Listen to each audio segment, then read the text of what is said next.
30장 1절에서 6절 말씀입니다.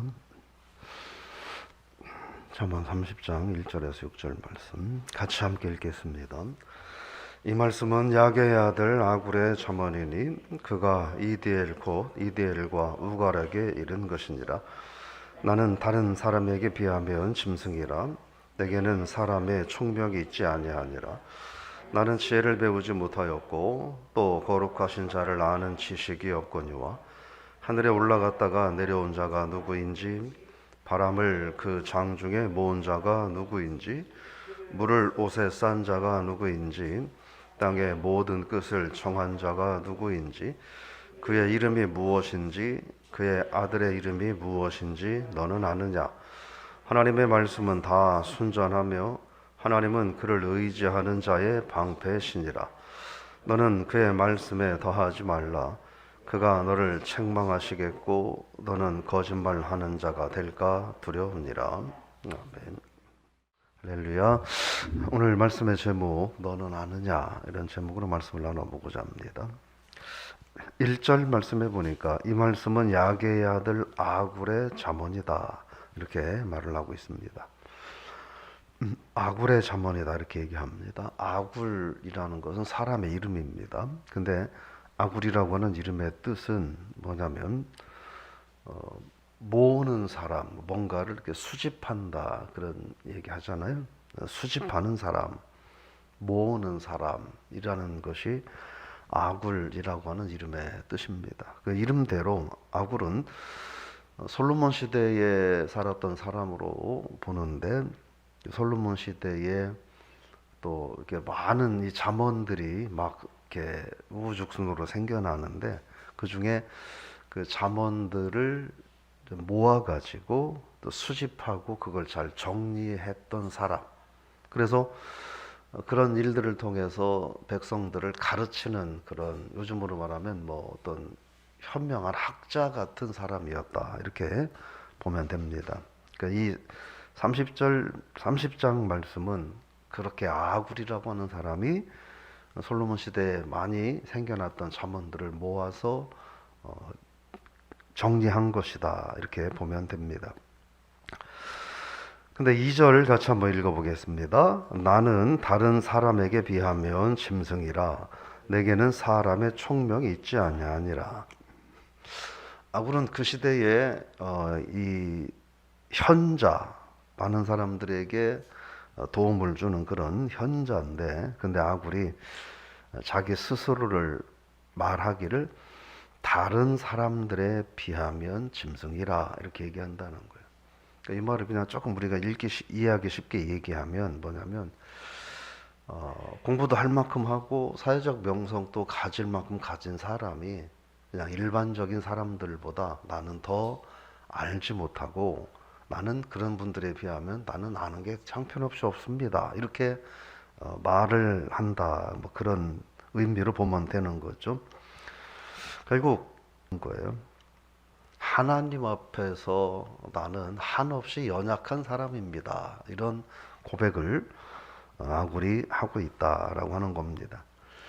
뭐 어떻게 연약한 존재냐? 하나님의 말씀을 다 이해하고 알지 못하는 연약한 존재에 불과합니다. 이런 고백을 하고 있다고 하는 것이죠. 왜 그렇게 연약한 존재라고 고백을 하느냐? 3절에서 이유를 말하는데 읽어보겠습니다. 나는 지혜를 배우지 못하였고 또 거룩하신 자를 아는 지식이 없거니와. 그러니까 인간이 하나님 앞에서 한없이 연약한 존재라고 하는 것. 그럼에도 불구하고 깨닫지 못하고 어리석고 교만하게 행동하는 것이 그게 사람이다라고 하는 것을 고백하고 있는 겁니다. 그래서 4절 말씀 한번 같이 읽어볼까요? 하늘에 올라갔다가 내려온 자가 누구인지 바람을 그 장중에 모은 자가 누구인지 물을 옷에 싼 자가 누구인지 땅의 모든 끝을 정한 자가 누구인지 그의 이름이 무엇인지 그의 아들의 이름이 무엇인지 너는 아느냐?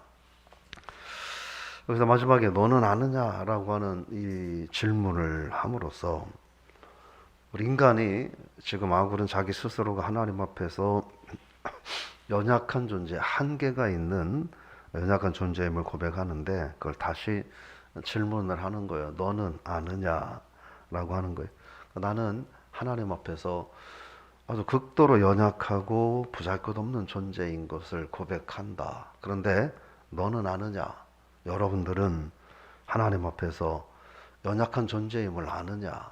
한계가 있는 연약한 인간이라고 하는 것을 아느냐라고 하는 거예요.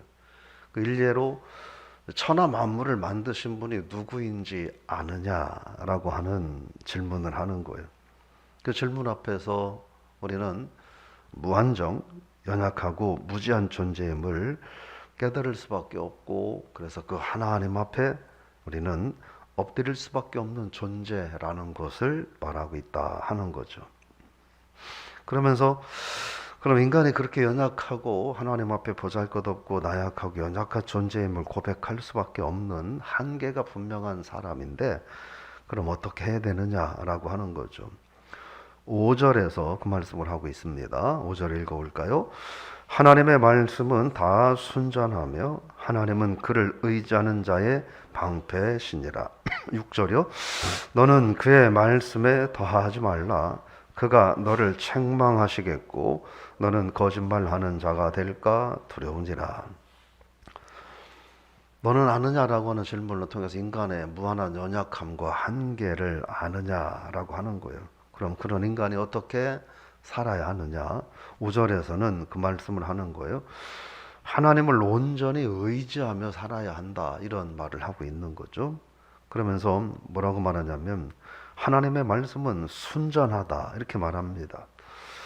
순전하다라고 하는 말은 차라프라는 말인데 이 말은 뭐냐면 그런 말을 의미하고 있습니다. 그러니까 불순물이나 혼합물이 아무것도 들어있지 않은 깨끗한 것, 그걸 순전하다 이렇게 말을 하고 있는 겁니다. 그런 이 순전하며 또 방패가 되신다라고 하는 거예요. 결국 이 말씀은 뭐냐면 하나님의 거룩하고 순전한 말씀을 듣고 순종하고 따르는 자들은 하나님이 보호해 주신다는 거예요. 그럼 뭐로부터 보호해 주시느냐라고 하는 거예요. 하나님께서 모든 불의와 죄로부터 보호해 주시기에 하나님의 말씀을 의지하고 살아가는 연약한 인간은 그러므로 부족함이 없다라는 거예요. 우리가 한없이 한계가 있고 정말 아무것도 모르는 연약한 존재인데 그럼 그것으로 끝나느냐가 아니라 그런 존재임을 고백하고 하나님 말씀을 의지하고 순종할 때 그런 우리를 하나님이 온전히 보호하신다라고 하는 거예요.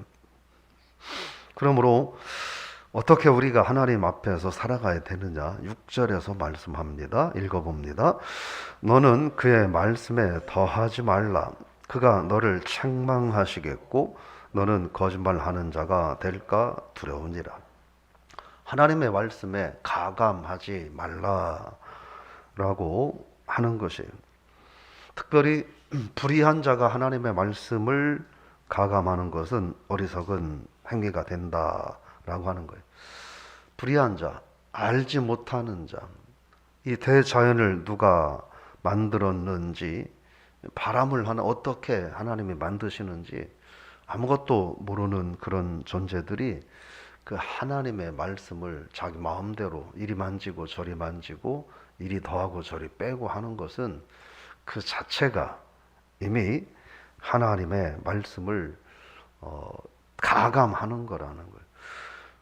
아무것도 알지 못하고 그래서 죄되고 불의한 자가 하나님의 거룩하고 순수한 하나님의 그 말씀을 자기 마음대로 가감하는 것은 그것은 바로 불의한 행위가 되고 그것은 죄된 행위가 되고 그러므로 하나님은 그러한 자들을 반드시 심판하신다라고 하는 것입니다. 결국은 하나님의 존재를 우리가 다 알 수 없고 하나님이 하시는 일을 다 알 수 없는 연약한 존재이니 그러므로 우리가 그 사실을 하나님 앞에 고백하고 하나님의 말씀을 하나님의 말씀으로 고백하고 살아가는 삶이 돼야 한다라고 하는 말씀입니다. 정리해 보면 우리가 아굴처럼 하나님 앞에 오늘 하루 어떤 인생을 살아가야 할 것인가 하는 것이죠. 예. 우리는 연약한 존재이잖아요. 뭔가 대단한 존재인 것 같지만 우리는 연약한 존재예요. 그냥 말 한마디에 어느 날 갑자기 말 한마디에 푹 하고 쓰러질 수밖에 없는 존재고, 뭐 물질 때문에 그냥 쓰러질 수밖에 없는 연약한 존재고, 눈에 보이지 않는 작은 것도 아니죠. 눈에 현미경으로 봐야만 겨우 보일까 말까 한 그런 별것 아닌 바이러스들 앞에서도 속소 못 새길 수밖에 없는 그런 연약한 존재임을 우리가 하나님 앞에 고백하고 사는 삶이 돼야 된다 하는 것이죠. 왜 우리가 그런 삶을 고백해야 되느냐? 너는 아느냐라고 하는 질문 앞에서 우리가 무엇을 대답할 수 있느냐라고 하는 거예요. 너는 아느냐라고 하는 질문 앞에 바람이 어떻게 생겨나고 낮과 밤이 어떻게 바뀌어지고 천하 만물이 풀이 어떻게 자라나고 어떻게 되는 이 모든 것들 우리가 알 수 없는 존재이기 때문에 결국 이 모든 것들은 하나님의 은혜와 하나님의 주권으로 되는 것이다 라고 하는 걸 우리가 고백할 수밖에 없다는 거예요.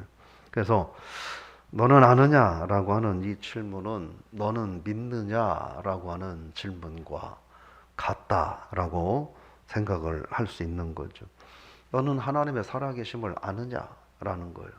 이 말은 너는 하나님의 살아계심을 고백하느냐라고 하는 말씀이 될 수 있죠. 너희가 하나님의 사랑을 아느냐? 그래서 너희가 하나님의 사랑을 경험했고 하나님 앞에 사랑받는 존재임을 고백할 수 있느냐라는 거죠. 너의 연약함을 아느냐? 하나님의 강함을 믿느냐라는 거죠. 너에게 주어진 사명이 뭔지 아느냐라고 하는 등등의 질문이죠. 그 질문 앞에 저와 여러분들이 대답할 수 있는 그런 하루가 될 수 있기를 축복합니다. 이 질문 앞에 우리가 대답할 수 있는 길은요, 사실 또 없어요. 그럼 어떻게 우리가 이 질문 앞에 우리가 대답할 수 있느냐? 고백하는 거예요. 그럼 고백한다고 하는 것은 어떻게 되는 거냐? 하나님의 말씀을 하나님의 말씀으로 받아들이는 거예요. 그것이 우리가 진정한 신앙인의 길이다라고 하는 거죠. 오늘 너는 아느냐라고 하는 이 하나님의 질문 앞에 하나님께서 우리에게 다시 말씀하시는 질문은 너는 믿느냐라고 하는 질문인 거예요. 오늘 하루 세상의 일들이 분주하고 또 하루에도 어떤 일이 일어날지 다 알 수 없는 세상 속에서 그럼에도 불구하고 내가 너와 함께함을 믿느냐라고 하는 거예요. 너의 연약함이 있지만 그러나 너의 연약함을 통하여 내가 나의 거룩한 역사를 이루어갈 수 있다고 하는 사실을 네가 믿느냐라는 음성인 거죠. 그래서 그 하나님의 말씀이 나의 삶을 통해서 하나님의 말씀이 될 수 있느냐라고 하는 거예요. 너는 아느냐라고 하는 질문 앞에 우리가 하나님 내가 압니다 라고 대답하기는 쉽지 않을 거예요. 그러면 어떻게 해요? 하나님 나는 모릅니다. 그런데 하나님의 살아계심을 저는 믿습니다. 고백합니다. 오늘 하루 어떤 일이 우리 인생 앞에서 일어날지 나는 알 수 없습니다. 그러나 그럼에도 불구하고 하나님이 어떤 환경 속에서도 지켜주실 줄로 믿습니다. 이렇게 고백하는 하루가 될 수 있기를 주의 이름으로 부탁을 드리며 축복합니다. 하나님 아버지 은혜를 감사드립니다. 오늘 또 전능하신 하나님 앞에 우리들의 연약함을 고백하오니 주님의 능력의 손으로 함께하여 주옵소서. 너는 아느냐라고 하는 하나님의 질문 앞에 하나님 저는 연약한 존재에 불과합니다. 그러나 하나님은 살아계신 나의 하나님이심을 믿습니다. 고백하는 삶이 되게 하여 주옵소서. 그러므로 우리들의 오늘 하루의 삶을 통하여 하나님의 말씀이 우리의 삶을 통하여 하나님의 말씀임이 증명되어지는 하루의 삶을 살게 하여 주옵소서. 예수님의 이름으로 기도드리옵나이다. 아멘.